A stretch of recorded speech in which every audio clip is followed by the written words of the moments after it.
Balitang basketball nagbabalik. Klay Thompson, James Harden, at LeBron James, yan ang ating pag-uusapan sa araw na ito.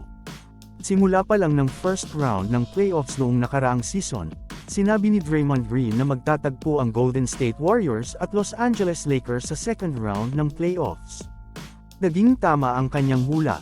Bagamat iniakala ng marami na ang Golden State Warriors ang mananalo, ang Los Angeles Lakers ang nagdomina sa buong series. Kaya't ngayon, trending ang balitang nagsalita si Klay Thompson sa podcast, Tea with Paul George, tungkol sa kanilang laban kontra sa Los Angeles Lakers. Ayon sa kanya, sobrang tindi nga raw ng kanilang series laban sa Lakers. Obvious naman daw na hindi maganda ang kanyang shooting sa nasabing series. Mahirap din daw dahil palaging nasa loob ng paint si Anthony Davis, at para nga daw itong elastic na labis na nakakaapekto sa kanilang mga tira. Dagdag pa, napansin din daw na wala masyadong pagbabago kay LeBron James. Kaya't binibigyan niya ng credit ang Los Angeles Lakers sa kanilang magandang paglalaro.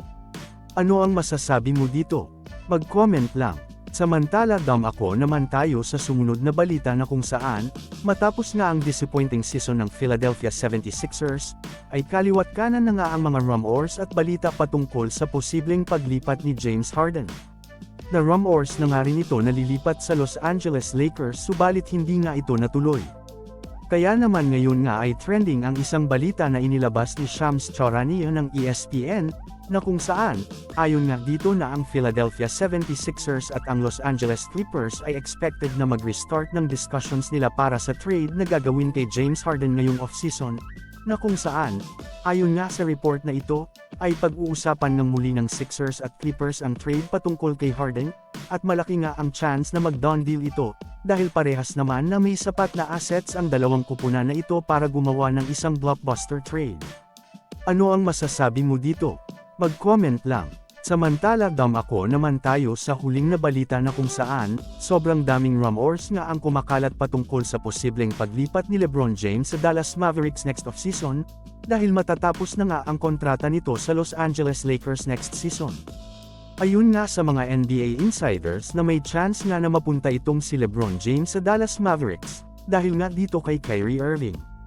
Kaya naman ang owner nga ng Dallas Mavericks na si Mark Cuban, ay natanong na patungkol sa rumors na ito, at ayon nga dito ay wala nga daw silang planong kuhanin itong si LeBron James, dahil mayroon naman sila Luka Doncic, na para nga sa akin mga kami sports, kung magagawa nga ng Dallas na makuha itong si LeBron James, tapos nasa kanilang kupunan parent si Luka at Kyrie ay paniguradong sobrang lakas nito. Ano ang masasabi mo dito? Mag-comment lang. So, ayon lamang ang ating mabilisang balita sa araw na ito, sana ay nag-enjoy ka. Huwag mo na ding kalimutang mag-subscribe bilang pagsuporta sa ating YouTube channel. Maraming salamat po.